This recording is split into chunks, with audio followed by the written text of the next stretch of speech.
Hi guys! Kamusta kayong lahat? So today's video, magluluto tayo ng gizzard curry. So isa rin ito sa favorite ng asawa ko. So lulutuan ko siya today at gawin natin super spicy. So pinakuluan ko muna guys ang gizzard para malambot siya. Then naghiwa na rin ako ng napakaraming sibuyas para marami siyang gravy mamaya.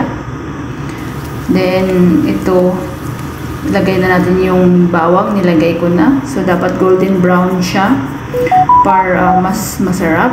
Then ito na guys, na pakuluan ko na yung gizzard. At ito, ginisa-gisa ko na yung bawang. Nilagyan ko na ng mga spices like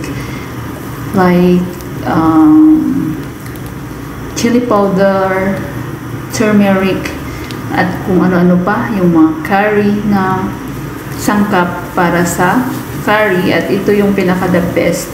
Ito guys, itong red chili. Yan. Super spicy. Yan, dinurog-durog ko para mabango. Then, gigisa-gisa natin at lalagay na natin yung chicken gizzard. Ayan, hiniwa ko siya ng maliliit para madaling maluto at saka madaling kainin guys, kaysa naman yung buo-buo, diba? So, hiniwa ko siya ng maliliit. Ayan, ginisa-gisa ko na mag-dry siya. Yung parang tutuyo siya. Then, lagay na natin ng, pagkatapos nitong matuyo, lagyan natin ng kamatis. Nahiwa ko na rin yung kamatis guys para yummy para mamaya yummy.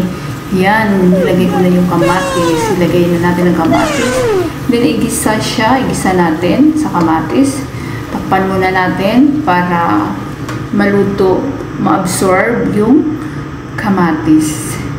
Pagkatapos nito, mag-dry siya. Then depende sa inyo guys kung lagyan nyo ng kunting water.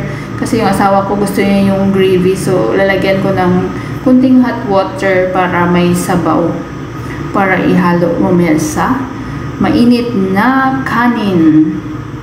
So yan na guys, malapit nang maluto. So lalagyan na natin ng hot water. Then pakuluan ng konti.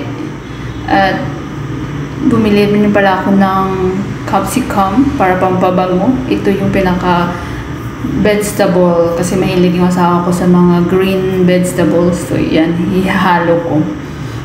Then syempre hindi mawawala yung coriander leaf na pampabango. So last natin ilagay.